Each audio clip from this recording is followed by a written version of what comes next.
Ils m'ont changé et ils vous changeront.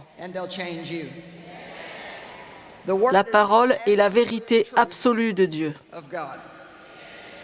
Jean 8 dit, « Si vous persistez dans ma parole, vous connaîtrez la vérité et la vérité vous rendra libre. » Amen. Combien d'entre vous aiment la parole? Combien d'entre vous ont décidé de s'en tenir à la parole, quoi qu'il arrive? Amen. Asseyez-vous, nous allons entendre une parole ce soir. Je pense que vous avez déjà eu un tas de paroles, mais nous allons en écouter un peu plus. Hey, mesdames, saviez-vous qu'ils ont ouvert une nouvelle boutique à New York City? Quelqu'un a entendu parler de la nouvelle boutique à New York? Elle s'appelle la boutique des maris. Vous pouvez y aller et acheter un mari. Il y a 6 étages dans ce magasin.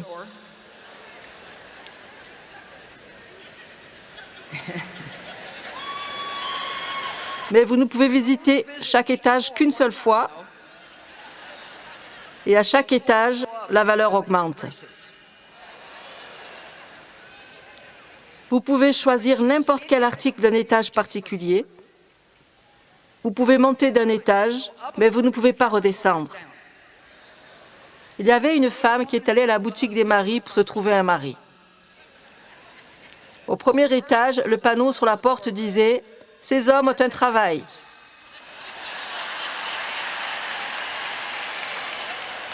Ça sonnait bien, ces hommes ont du travail.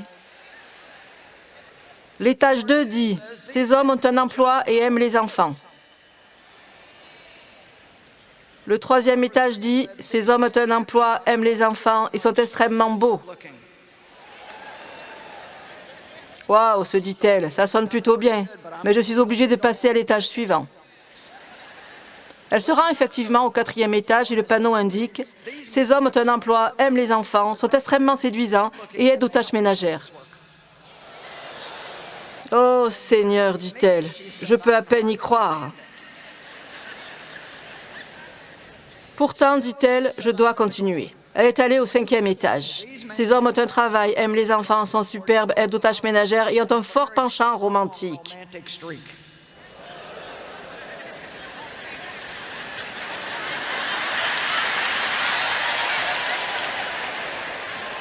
Elle n'en revenait pas, mais elle a décidé qu'elle devrait découvrir ce qu'il y avait au 6e étage. L'étage numéro 6 disait « Vous êtes 31 450 000 visiteurs. À cet étage, il n'y a pas d'hommes à cet étage. Cet étage existe uniquement pour prouver que les femmes sont impossibles à satisfaire. »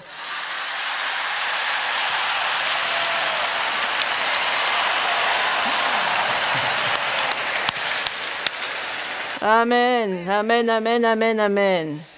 Très bien. Vous voulez en faire une autre? Vous voulez une autre petite blague avant que je commence? Peut-être un peu moins drôle, on verra. 9 mots que les femmes utilisent et que les hommes doivent vraiment comprendre. Le premier est bien. Combien d'entre vous, mesdames, peuvent le faire? Bien. C'est les mots que les femmes utilisent pour mettre fin à une dispute quand elles ont raison et que vous devez la fermer. Bien. 5 minutes. Maintenant, si elles s'habillent, cela signifie une demi-heure. 5 minutes ne sont vraiment 5 minutes que si on vient de vous donner 5 minutes de plus pour finir de regarder le match avant d'être censé aider aux tâches ménagères. Le mot suivant, un mot très important, rien. Qu'est-ce qui ne va pas, chérie? Rien? C'est le calme avant la tempête. Ce mot « rien » signifie quelque chose. Et vous devez être sur vos gardes. Les disputes qui commencent par rien se terminent presque toujours par bien. Vas-y. C'est un défi, pas une permission. Ne le faites pas. Un gros soupir. C'est en fait un mot, mais c'est une déclaration non verbale qui est très souvent mal comprise par les hommes. Un gros soupir signifie qu'elle pense que vous êtes un idiot et qu'elle se demande pourquoi elle perd son temps à discuter avec vous pour rien. Pour connaître la signification de rien, reportez-vous au numéro 3. Numéro 6, c'est bon, c'est bon. C'est bon. C'est l'une des déclarations les plus dangereuses qu'une femme puisse faire à un homme. Ce d'accord signifie qu'elle veut réfléchir longuement et sérieusement avant de décider comment vous allez payer pour votre erreur. Amen. Merci. Une femme qui vous remercie ne pose pas de questions, ne réfléchit pas, dit juste de rien. Je veux quand même ajouter une clause ici. C'est vrai, sauf si elle dit « merci beaucoup ». C'est du pur sarcasme et elle ne vous remercie pas du tout. Ne dites pas de rien, parce que si vous le faites, cela entraînera un « quoi qu'il en soit ». Et quoi qu'il en soit est une façon pour une femme de dire « quoi qu'il arrive, je ne vais pas être contente ». Numéro 9. Ne t'inquiète pas pour ça, je m'en occupe. Ne t'inquiète pas pour ça, je m'en occupe. C'est une autre affirmation très dangereuse qui signifie qu'il y a quelque chose qu'une femme a dit à un homme de faire plusieurs fois, mais qu'elle le fait maintenant elle-même parce qu'il ne l'a jamais fait. Plus tard, l'homme demandera « Chérie, qu'est-ce qui ne va pas ?» Pour la réponse de la femme, reportez-vous au numéro 3 qui est « Rien ». Amen. C'est bon de rire dans la maison de Dieu. Amen. Eh bien, je tiens à remercier tout le monde de m'avoir reçu. J'étais ici il y a 2 ou 3 ans, je ne sais plus. Mais le bishop est persistant. Il fait ce qu'il veut jusqu'à ce qu'il l'obtienne. Amen. Je veux vous parler ce soir de ce qu'il faut faire quand Dieu ne vous choisit pas.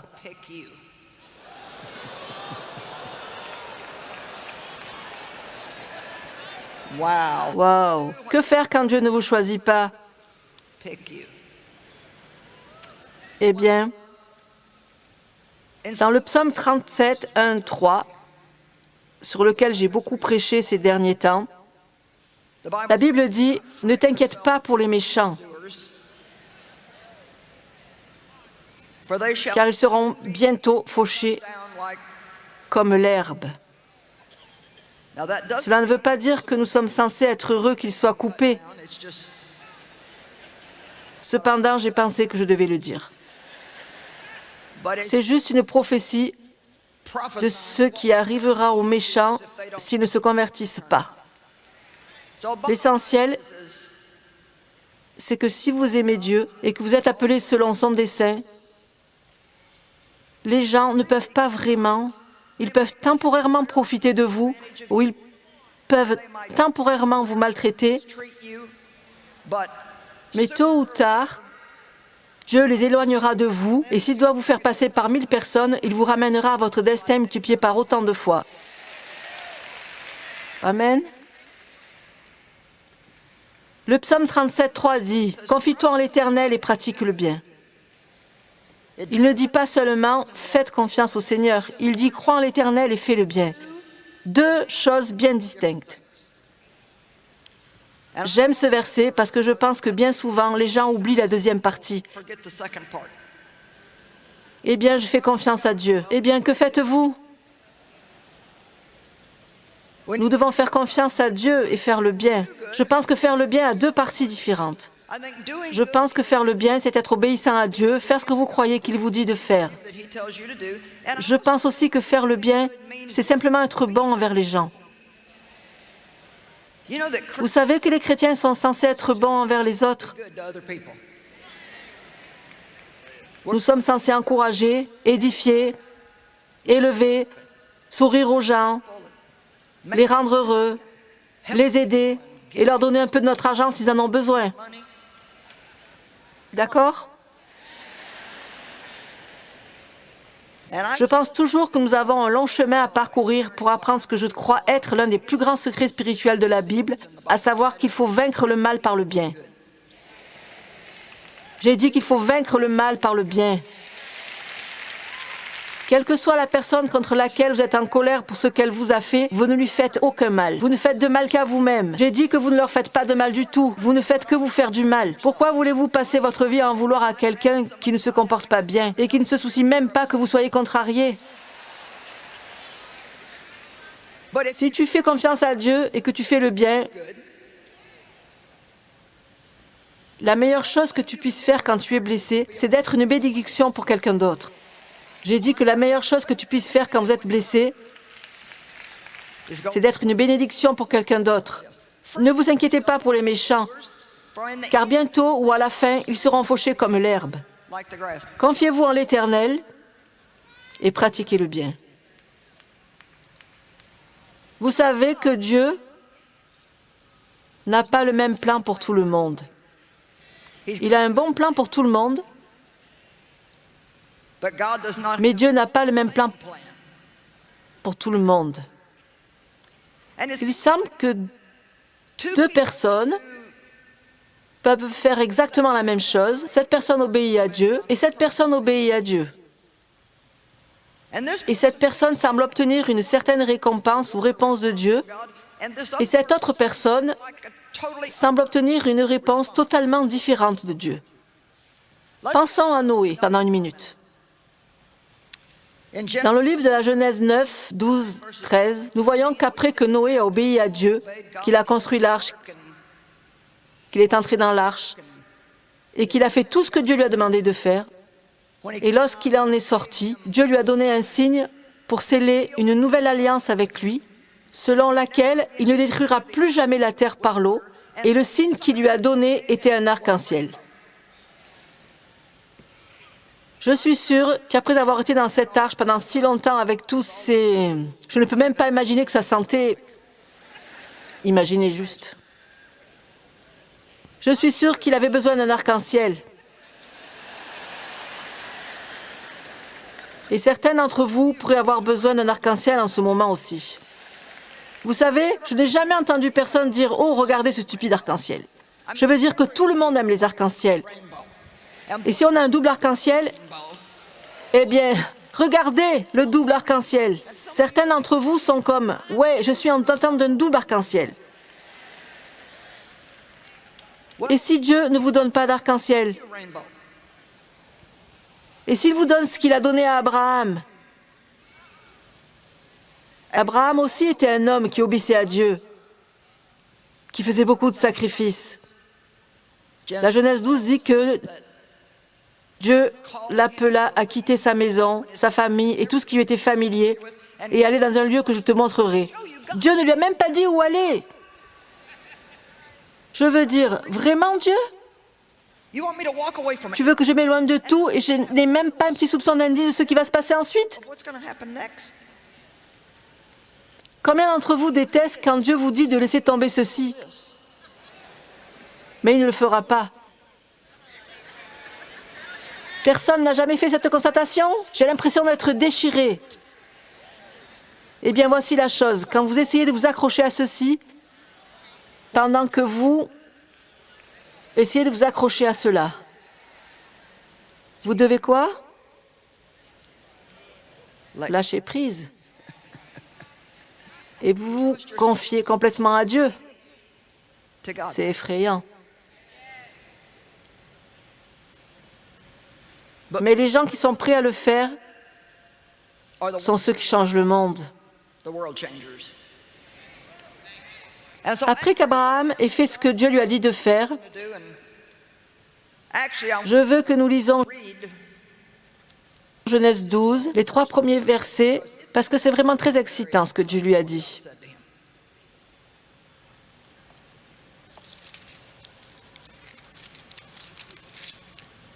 À Haran, l'Éternel dit à Abraham, « Va pour toi-même, à ton avantage, loin de ton pays, de ta famille et de la maison de ton père dans le pays que je te montrerai.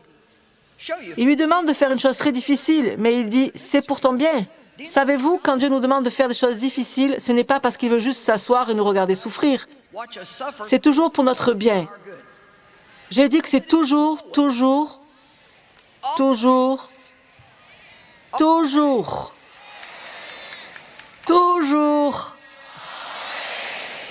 notre bien. Je ferai de toi une grande nation et je te bénirai en multipliant les faveurs et je rendrai ton nom connu et renommé et tu seras une bénédiction dispensant le bien aux autres. Est-ce que ça ne sonne pas bien? Je veux dire que je pense que ça sonne plutôt bien. Abraham est un peu comme, ça peut marcher vraiment bien. Je bénirai ceux qui te bénissent, qui te confèrent la prospérité ou le bonheur, et je maudirai celui qui te maudit ou utilise un langage insolent à ton égard et en toi.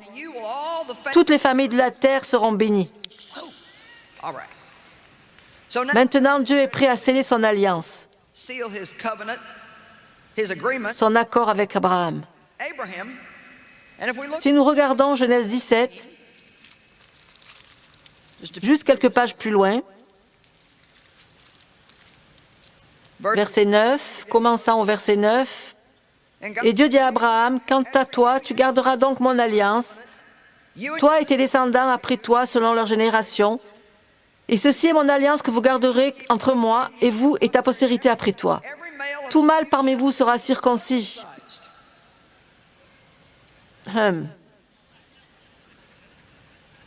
Et vous circoncirez la chair de votre prépuce, et ce sera un gage ou un signe de l'alliance, de la promesse de l'engagement entre moi et vous. À l'âge de 8 jours, celui qui est parmi vous sera circoncis.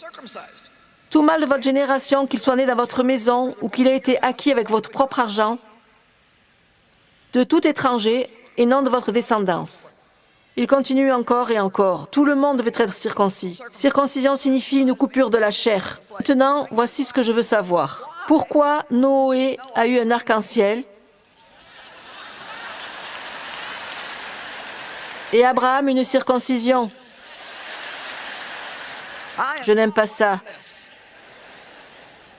Dieu, ce n'est pas juste.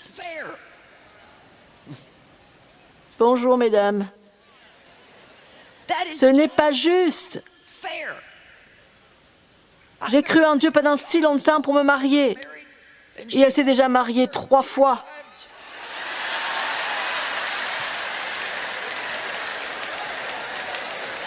Vous ne le dites pas peut-être à haute voix, mais vous pensez, et elle est loin d'être aussi pieuse que moi.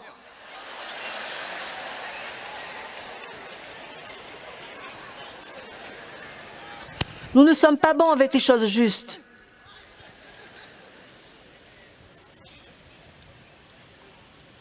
Mais je peux vous dire que le grand Dieu va vous utiliser.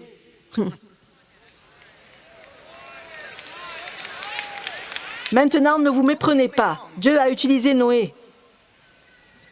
C'était un homme de Dieu impressionnant et Dieu l'a vraiment utilisé. Mais Abraham a été utilisé d'une manière beaucoup plus grande. Noé a eu l'arc-en-ciel. Il a fait son travail. Tiens, prends un cadeau. Mais Abraham avait des affaires.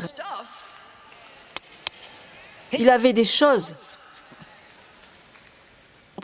Quelqu'un a des choses? Il avait des choses qui avaient besoin d'être coupées.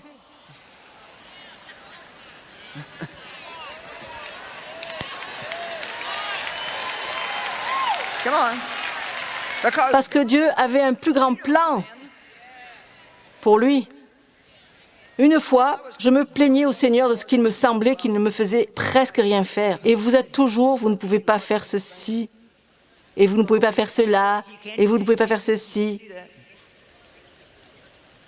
J'ai vu d'autres personnes, des gens dans le ministère faire ces choses, des gens servant Dieu faisant ces choses.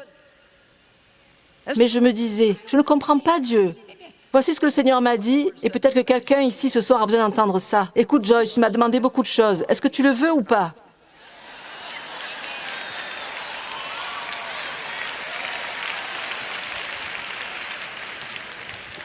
Avez-vous demandé beaucoup à Dieu? Je me demande qui ici a dit « Dieu, utilise-moi pour changer le monde ». Oh, chérie, chérie, chérie, chérie. Laisse maman te conseiller.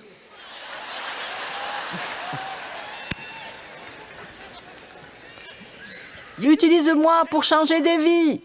Oh, que dites-vous de celui-ci? Jésus, je veux être comme toi. Oh, mon Dieu. Oui, prends tout, Seigneur. Oui, prends tout. Oh, on aime avoir la chair de poule à l'église.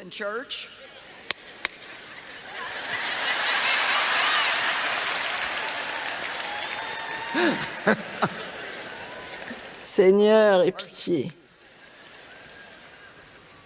Vous devez obtenir quelque chose ici ce soir que vous pouvez prendre avec vous, parce que la vérité est, vous devez rentrer à la maison. Je ne peux pas vous promettre que la laideur de votre maison sera plus belle quand vous rentrerez que lorsque vous l'avez quittée, mais je peux vous promettre que vous pouvez être différente. Vous pouvez être différente. Vous pouvez être différente.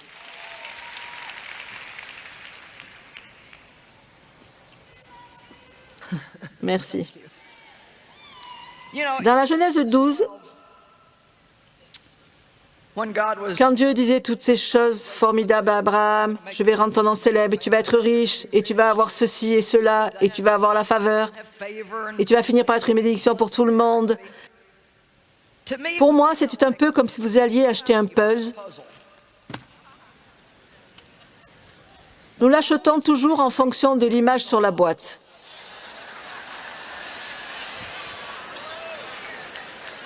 Allez. Un puzzle de 6000 pièces. Vous êtes intelligente, vous savez où je veux en venir. Et c'est vraiment joli. Génial. Vous ramenez ça à la maison et vous sortez votre table à puzzle. Qu'est-ce que j'ai fait? Qu'est-ce que j'ai fait? On commence par le plus facile. On prend toutes les pièces à bord droit. Allez, on commence par les trucs faciles. Faisons les choses faciles.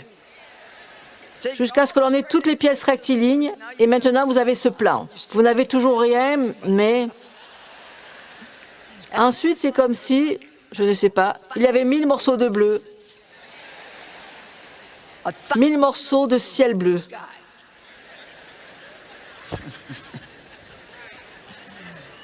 Après environ 3 semaines, vous en avez tellement marre d'assembler les morceaux de ciel bleu. Allez, est-ce qu'on a des gens ici maintenant? Vous en avez marre du ciel bleu et vous êtes comme... Vous avez eu du ciel bleu jusqu'à ce que vous soyez comme... Je n'en peux plus de faire la même chose. Dieu, encore et encore et encore et encore.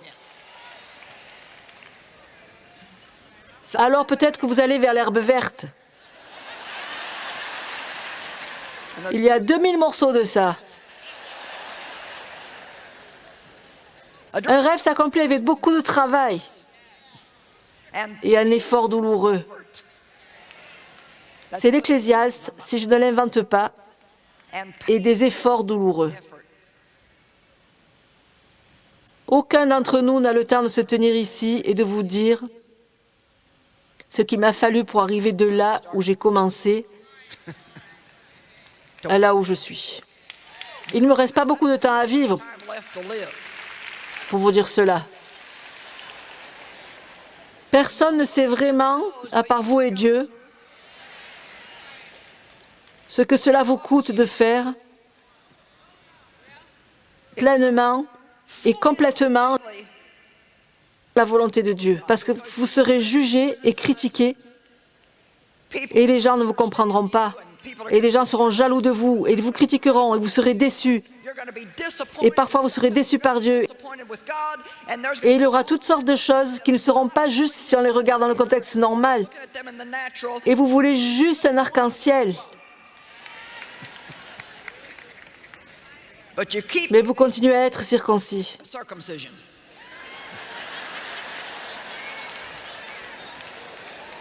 Alors vous savez, ce n'est pas seulement Abraham qui a été circoncis. Tous les hommes devaient être circoncis. Je ne pense pas qu'il était probablement un gars très populaire. Parfois même les gens qui vont travailler avec vous et être autour de vous et vous aider et tout ce pourquoi Dieu vous a appelé à faire, alors ils doivent tous se faire circoncire.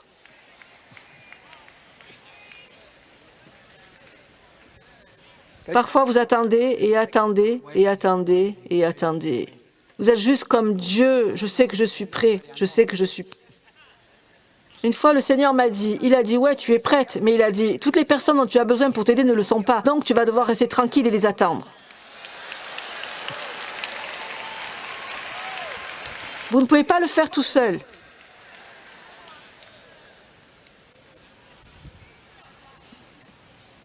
Et puis, il y a ces pièces dont on a juste marre.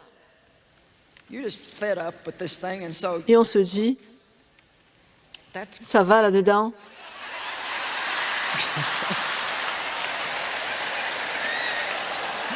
Je m'en fiche si ça va ou pas. Vous voyez de quoi je parle? Amen. Laissez-moi vous dire une chose. Parfois, il y a des pièces dans votre vie qui n'ont aucun sens et vous n'avez pas de place pour les mettre. Vous ne trouvez aucun endroit dans l'image que Dieu vous a montrée, l'image sur la boîte, vous ne trouvez aucun endroit pour mettre cette pièce. Ça n'a pas de sens. Pourquoi Dieu? Pourquoi? Vous devez juste mettre cette pièce de côté et prier pour cette pièce.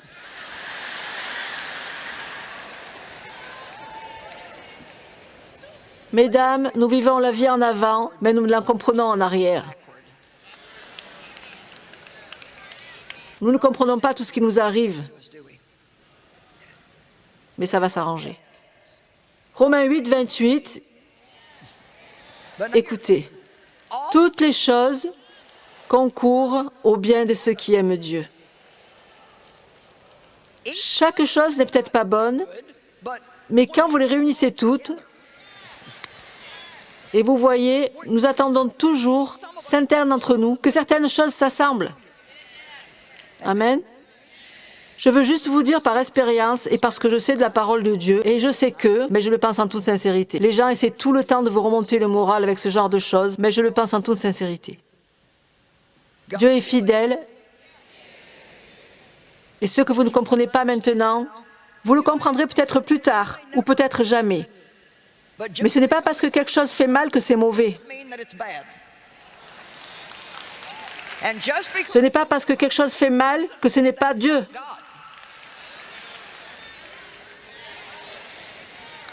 La Bible amplifiée dans les Proverbes parle d'expériences sanctifiées que nous avons avec Dieu. Il y a des choses que nous traversons qui peuvent sembler mauvaises, mais elles ont été sanctifiées par Dieu pour notre croissance spirituelle et notre développement de caractère et de test, le test de notre foi. Le test de notre foi. Laissez-moi vous dire une chose. Nous pouvons crier et brailler à l'Église autant que nous le voulons, mais nous ne savons pas ce que nous croyons jusqu'à ce que nous soyons testés. Vous ne savez pas ce que vous croyez tant qu'il n'est pas testé. Ces tests sont importants parce qu'ils remettent le diable à sa place et ils nous donnent confiance et ils nous rendent forts. Ils nous rendent forts.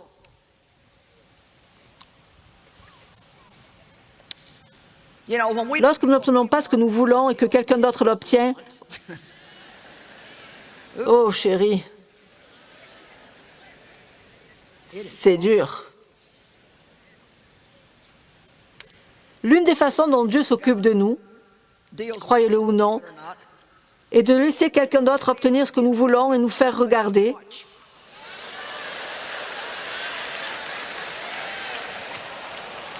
Puis nous dire que nous devons être heureux pour lui. Ça tue. Je vais vous raconter quelques histoires pour que ce soit plus pratique pour nous tous. C'est tellement drôle maintenant quand j'y pense. Dans les années 70 et 80, avoir un manteau de fourrure était un symbole de statut social. Si vous pouviez entrer dans l'église avec votre manteau de fourrure et vous asseoir dans la rangée des manteaux de fourrure, j'ai raison? Si vous pouviez entrer et vous asseoir dans la rangée des manteaux de fourrure avec tous les autres manteaux de fourrure, cela prouvait que vous saviez comment croire en Dieu pour des choses. Ma foi fonctionne. Vous voyez ce manteau de fourrure? Dieu, Seigneur, aide-nous. Je veux dire que je crois en Dieu pour un manteau de fourrure. Je veux dire que j'ai fait le truc de la 4e dimension. Je l'ai vu dans mes yeux, je connaissais la couleur. Je veux dire, les 4 murs de la foi, je les avais. Je l'ai revendiqué, je l'ai nommé, je l'ai vu, j'y ai cru. Un jour, on a sonné à ma porte et c'était une fille que j'aimais de l'amour du Seigneur.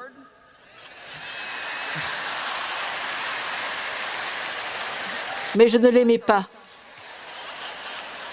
En fait, elle m'agaçait au plus haut point.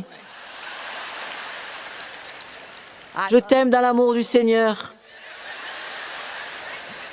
J'essaie encore de comprendre ce que c'est. Elle avait cette énorme boîte. Elle était si excitée. Elle a dit, vous n'allez pas croire ce que quelqu'un m'a donné. Chez moi, elle l'a apporté chez moi. Mon manteau de fourrure. Quelqu'un lui a donné un manteau de fourrure et elle était loin d'être aussi spirituelle que moi.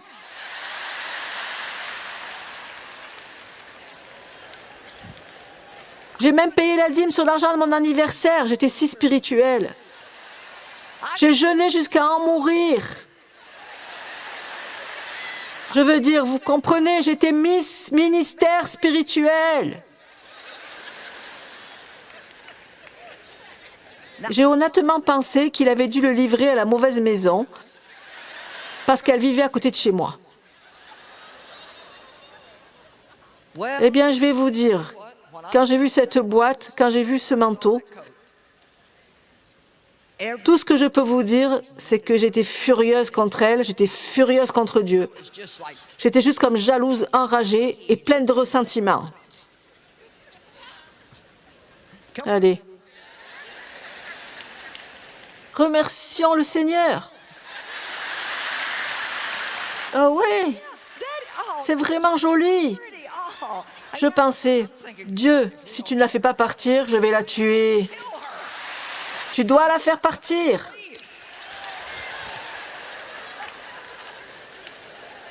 Vous voyez, c'est ça le truc. Je suis comme, oh Dieu, je veux aller partout dans le monde et prêcher l'évangile à chaque créature. Je veux être comme toi, Jésus. Et donc, la dernière chose dont j'avais besoin était un manteau de fourrure.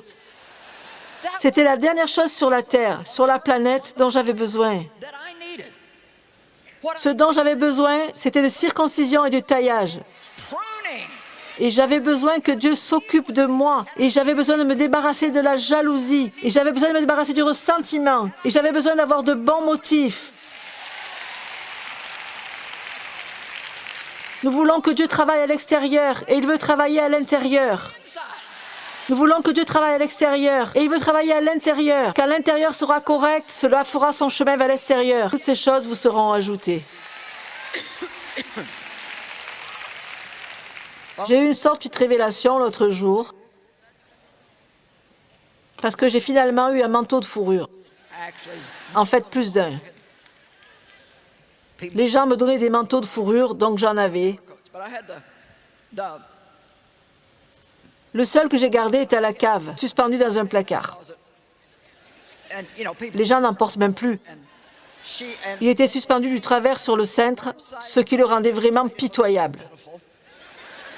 La porte du placard au sous-sol était ouverte, là où nous gardons quelques affaires supplémentaires, et j'ai vu par hasard ce manteau de fourrure suspendu dans le coin, un peu dans le noir, un peu de travers sur le cintre, et j'ai pensé,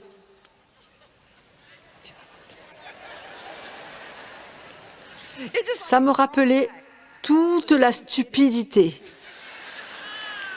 et la puérilité des choses que je pensais être importantes à cette époque, mais qui ne l'étaient pas du tout. Mais je devais vivre la vie pour ensuite regarder en arrière et voir à quel point c'était totalement ridicule. Allez, donnez à Dieu toutes vos louanges. Vous voyez la pièce du pulse du manteau de fourrure? Quand mon amie a eu mon manteau de fourrure, et elle est loin d'être aussi spirituelle que moi, je n'ai pas compris cela. Alors j'ai dû la mettre de côté quelque part. En fait, je l'ai eu avant, mais au moins la semaine dernière, quand j'ai regardé dans le placard, cette pièce s'est mise en place. C'était comme, oh ouais, Dieu, tu lui as donné exprès. Et tu m'as fait regarder parce que tu cherchais quelque chose en moi qui devait sortir pour que je sois là où je suis aujourd'hui. Allez maintenant, vous avez demandé beaucoup de choses à Dieu. Le voulez-vous, oui ou non? J'ai dit que vous avez demandé beaucoup à Dieu. Le voulez-vous ou pas? Alors vous n'aurez pas que des jours d'arc-en-ciel. L'apôtre Jean avait une plus belle parole pour ça. Il l'appelait émondage. Dans Jean 15, si vous ne portez pas de fruits, vous serez émondés, coupés, taillés. Et si vous portez des fruits, vous serez émondés pour porter des fruits plus riches et plus excellents. J'ai eu la révélation très tôt dans En marche avec Dieu. Vous êtes émondés si vous portez du fruit et émondés si vous n'en portez pas. Nous pourrions tous aussi bien demander la version qui nous fera le plus grand bien quelque part. Amen.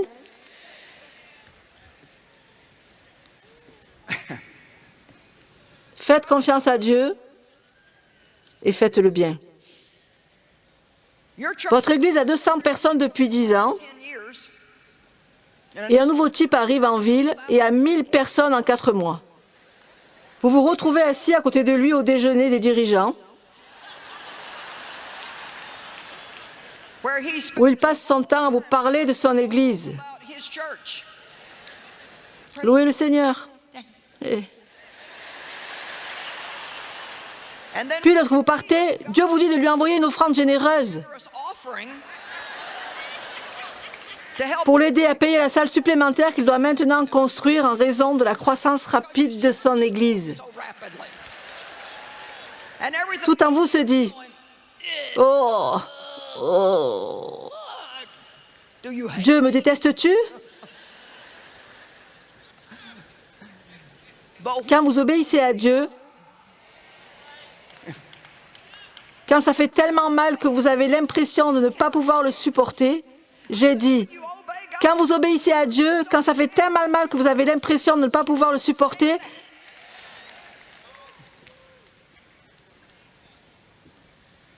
c'est là que vous devenez dangereux pour le diable.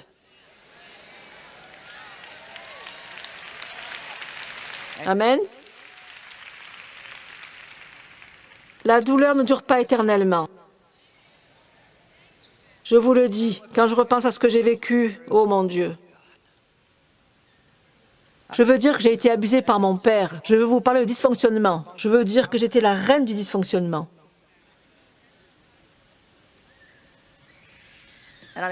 C'est une histoire trop longue pour que nous puissions l'aborder. Mais quand je regarde en arrière, tout ce que j'ai traversé, et je suis si heureuse maintenant. Je suis si paisible. Je suis si bénie. Mes enfants sont sauvés. Mon mari et moi. Dave est ici. Lève-toi, Dave. Dave et moi sommes mariés depuis presque 50 ans. Oui. Dave a été à des milliards de réunions de femmes.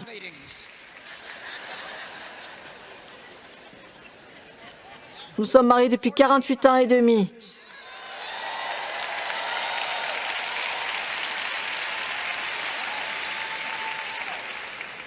Je vous le dis, quand lui et moi nous sommes mariés, si tu essayais de me dire quelque chose, le feu sortait de mes yeux.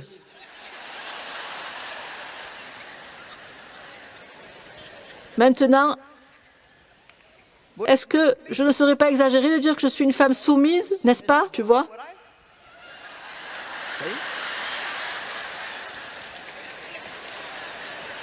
Je le suis. Dave sait ce que je suis appelée à faire et il me bénit en le faisant. Et il est évident que je suis une femme. Mais je ne suis pas son professeur, je suis sa femme.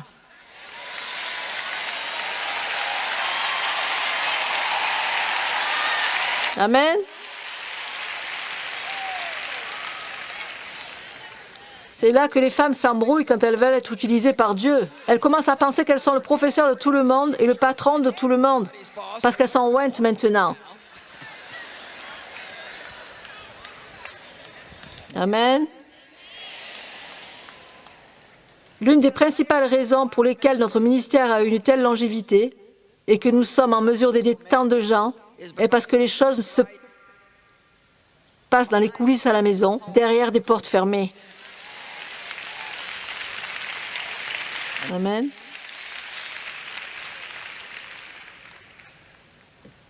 Que se passe-t-il si vous écrivez votre livre et qu'il se vend à 25 000 exemplaires et qu'un de vos amis en écrit un que vous n'aimez pas et qu'il se vend à 1 million d'exemplaires? Votre ami obtient au travail la promotion que vous vouliez et que vous pensez mériter. Votre ami perd 10 kilos en marchant et en buvant beaucoup d'eau.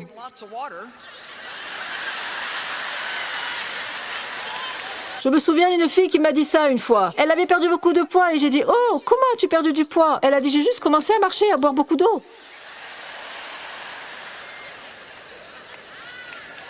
Je pourrais m'affamer pendant 4 mois et perdre 2 kilos.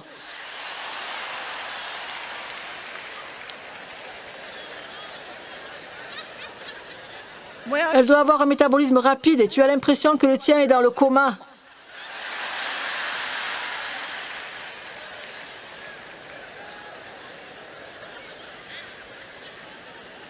Pouvons-nous, une fois pour toutes, commencer à travailler pour être complètement libérés de la rivalité et de la comparaison entre les uns et les autres? Nous le faisons dans l'Église à propos des dons spirituels et de toute autre chose imaginable. Je devrais chanter dans la chorale, ma voix est bien meilleure que la sienne. Encore, et encore, et encore, et encore.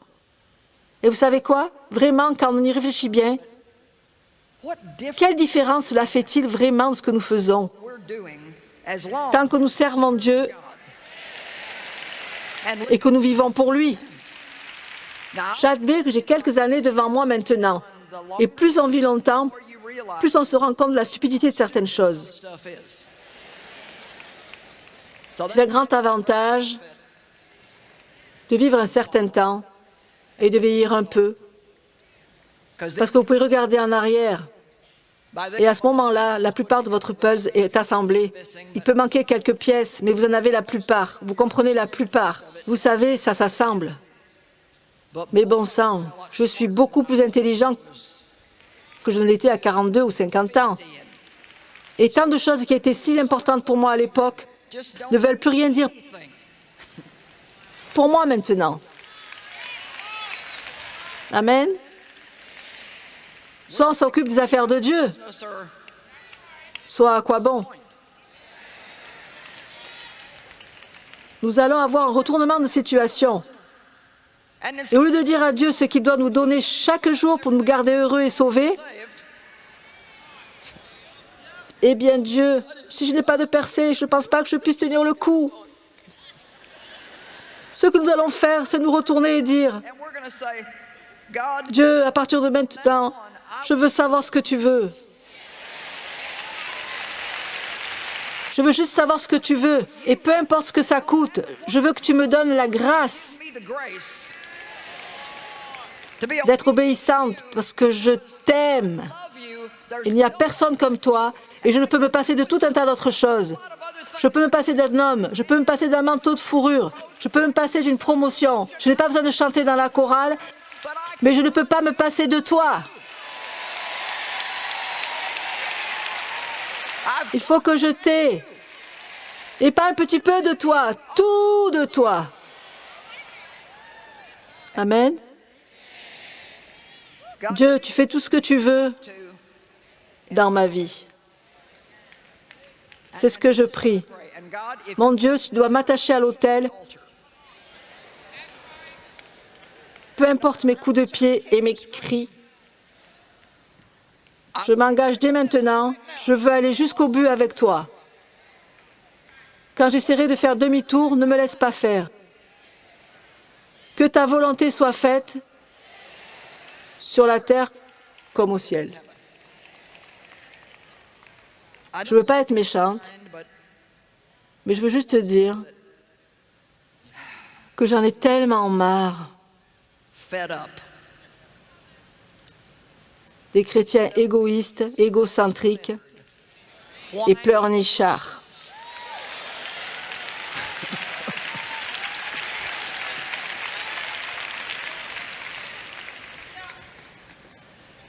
Ah, ça fait du bien de sortir de ça. Je veux dire que j'en étais pendant Dieu sait combien de temps. Et ce n'est pas beau à voir. Verset 19, mais il dit cela à Pierre pour lui indiquer de quel genre de mort il allait mourir. Puis il dit, suis-moi. Maintenant le verset 20. C'est tellement bon. Mais Pierre se retourna. C'est la réponse de Pierre à ce que Jésus vient de lui dire. Mais Pierre se retourna et vit le disciple que Jésus aimait. Et c'était Jean. Et c'est le livre de Jean que Jean a écrit. Et Jean se réfère à lui-même dans le livre qu'il a écrit encore et encore et encore comme celui que Jésus aimait. Maintenant, je connais suffisamment la personnalité de Pierre parce que je l'ai eu pour savoir qu'il voulait faire tomber les lumières de Jean.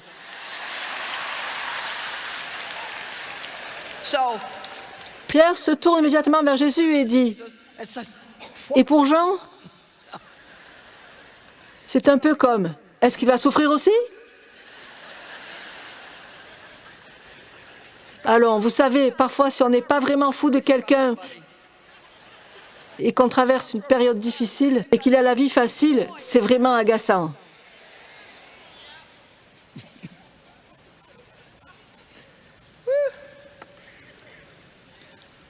Et puis j'adore ça.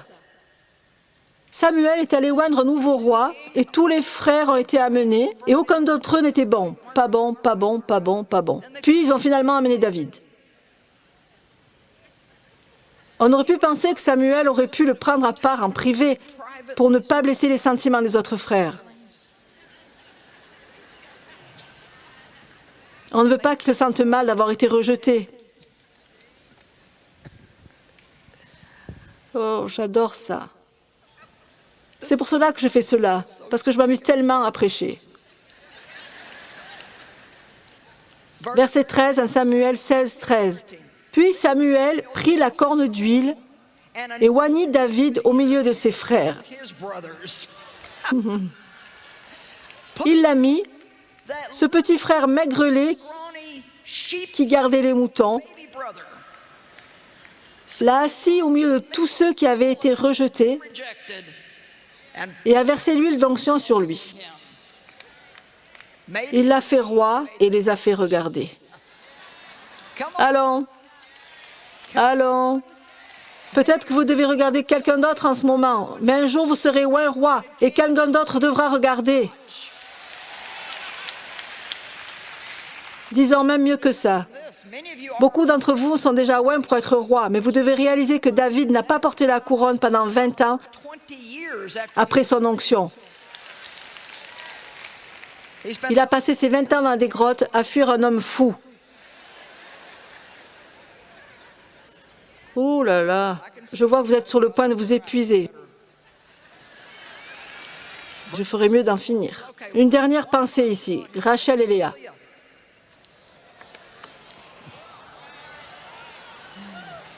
Avez-vous déjà eu une rivalité fraternelle? Avez-vous déjà été la sœur douillette qui avait la sœur mince?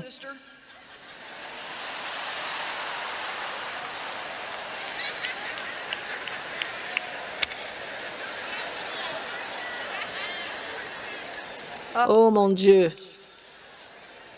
Je vois des situations comme ça tout le temps. Une de mes sœurs est si gentille, elle ne fait que dégouliner de sucre quand elle ouvre la bouche. Elle oublie de manger. L'autre sœur vit dans le réfrigérateur.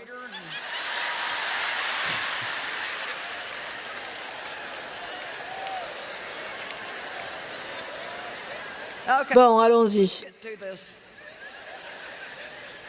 Dans Genèse 29,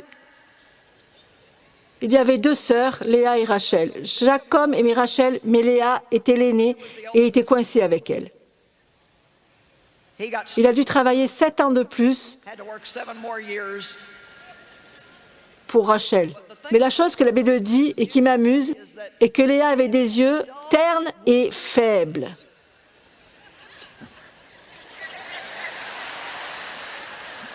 Je pense que c'est une façon très pieuse de dire qu'elle n'était pas très jolie.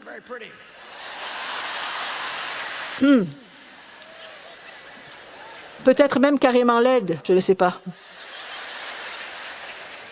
Dans le même verset, Léa avait des yeux ternes et faibles et Rachel était belle. Maintenant, écoutez, parce que c'est tellement bon. Mais c'est une des choses qui finalement, Jacob les a toutes deux comme épouses.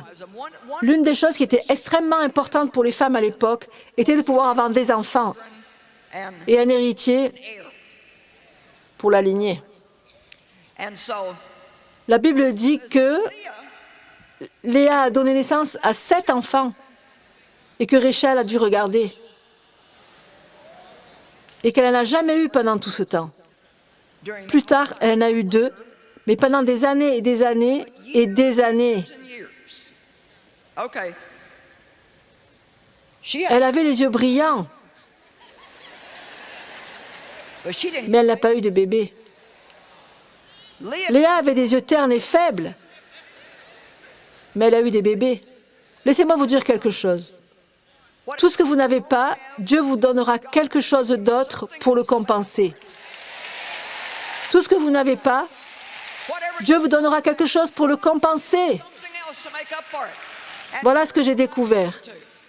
Tout le monde a quelque chose et tout le monde n'a pas quelque chose. Je peux prêcher, mais je ne peux pas chanter. Je peux diriger une organisation mondiale, mais je vais vous dire, même mes personnages en bâton, quand je les dessine, sont effrayants. Nous avons tous des choses que nous pouvons faire et des choses que nous ne pouvons pas faire. Nous avons tous des choses pour lesquelles nous sommes bons et d'autres pour lesquelles nous ne le sommes pas. Nous avons tous des forces, nous avons tous des faiblesses. Laissez-moi vous dire quelque chose. C'est bien de savoir ce que vous pouvez faire, mais c'est encore mieux de savoir ce que vous ne pouvez pas faire. Ne vous ridiculisez pas en passant votre vie à essayer d'être ce que vous n'êtes pas, à prouver quelque chose que vous n'avez même pas à prouver. Allez, faites l'éloge de Dieu.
Think positive, think bright.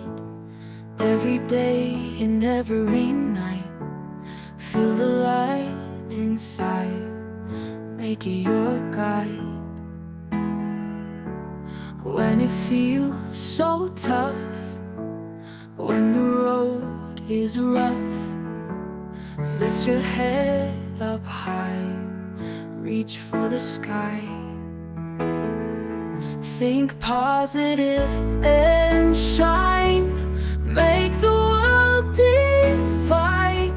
With a smile so wide, feel the joy inside.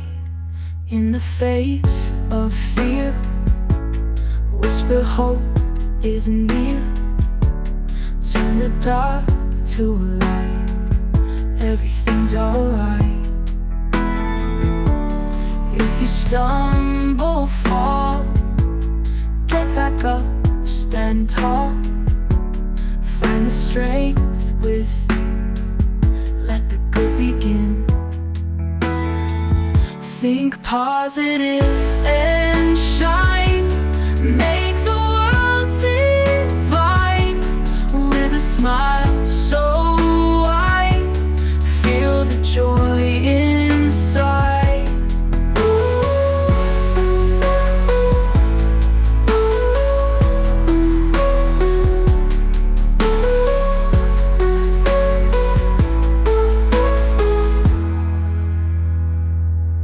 In the face of fear, whisper hope is near.